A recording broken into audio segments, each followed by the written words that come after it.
పాండవుల గురించి పాండవుల యుద్ధం గురించి దుర్యోధన నీతో చెప్పాను, కానీ ఒక్క మాట నీతో చెప్తున్నాను.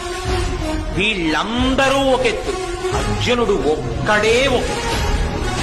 అర్జునుడు లాంటి వీరుడు ఇత పూర్వం ఈ భూమి మీద పుట్టలేదు. ఇప్పుడు భూమి మీద లేడు, ఇక ముందు పుడకాడని నమ్మకం లేదు. అంతటి మహావీరుడు అర్జునుడు. పెద్ద పులొచ్చినట్టు వస్తాడు యుద్ధానికి. దానికి తగ్గట్టు ఆయన సారథి ఇప్పుడు అర్జునుడు ఒకడే తన సైన్యాన్నంతటినీ కాపాడుకుని నీ సైన్యాన్ని మట్టు పెట్టేస్తాడు. అతను ఒక్కడు.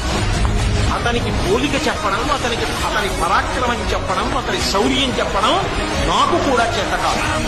అటువంటి అర్జునుడు వైరిపక్షంలో ఉండగాను బుద్ధి. నీ కర్మ నీ కర్మ.